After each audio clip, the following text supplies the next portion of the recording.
taasina qofkiiba 3 sagaalkaasina qofkiiba 3 muddo koobanna uu aafeyn karo magaalo dhan oo ku koobnaa oo maarta aafeyn karo waa duni dhamaada iyo dhalandeel u haysta dambaalada dhiilada ah ee dhagahooda lagu shubay xanuunka safmarka ah ee coronavirus maalinkii waxa uu galaaftaa dad badan oo adduunka ku nool waxa uu ku soconayaa xawaare aad u sareeya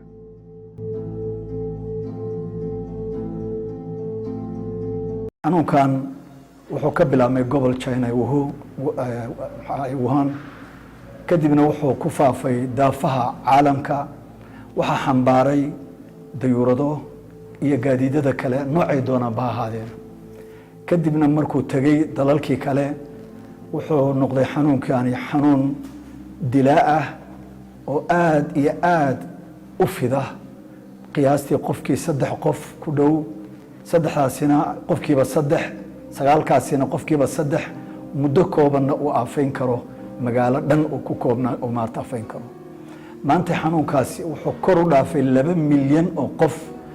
inta laga helay waxa si hubaala in inta in ka badan aan la baarin oo ay dhaxyaacayaan caalamka adduunka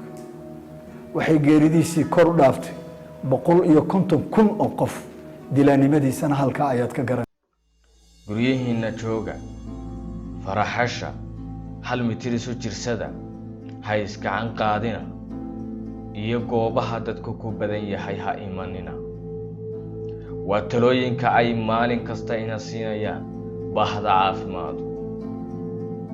balse dhagta aynu ka maqalna mooyaane ta kale ayaynu ka sii daynaa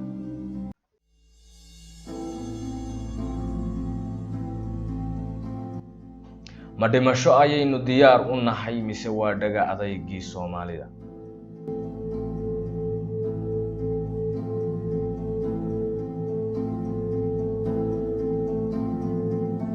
koronuhu kolka uu ku asiibo ee baryokaar iyo kadeed ku bado haddana kolka aad ka bogsooto waxa uu kaaga tagayaa saameyn aad u weyn waxa ka badan geerida uu geystay waxa ka badan 10 jeer waxa ka badan dhibaatada aan xal loo hayn oo kaga tagayo qofka markuu dilaya waa mar waxbad aanu kaga tagin laakiin qaar badan oo ka badbaaday ayaa samabadii wada fadhiyaan ayaa maartay wadnihii dhaawacmay ayaa kaliye dhaawacmeen ayaa maskaxdii dhaawacantay marka qofku wuxuu la noolaanayaa xanuun culus oo waliga la nooleeyay yaan la idin ka dhaadhicin geeri kaliya arintu ma geeri ma aha waxa la filayaa dhibaatada uu ka tagay dadka uu ka tagi doono ee liita ee uu kaga tagay dhibaatadaas daweyntoodu kharashkeedu inaan dawladaha waaweyn xataa bixin kari doonin muddo dheer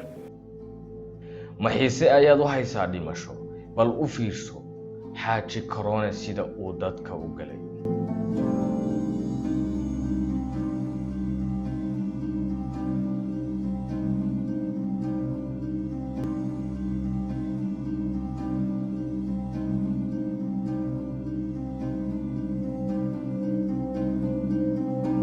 walbow ee maanta jooga anigaasna aan ahaade geeriha ku talagalo haddaanu dhimanna dhaawaca ku talagalo haddaanu dhaawacminna ha ku talagalo qof uu jecel yahay qaraabadiisa geeridiisa iyo magaciisa ha ku talagalo haddii lagu yiri gurigaaga joog qaado dantaada ku jirtee haddii lagu yiri faraxalo qaado fayoobidaada ku jirtee haddii lagu yiri dadka ha gacan qaadin kolka aad salaamayso iska daa madax adayga oo sameysida taga xanuunka COVID-19 talooyinka xambaarsan yihiin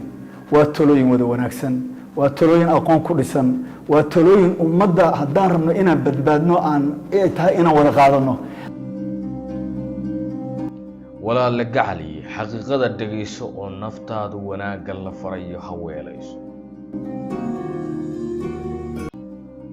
walaal badbaadi naftaada iyo tawaalidkaaba oo joog gurigiina qaadana talooyinka caafimaad ee mar kasta layna siinayo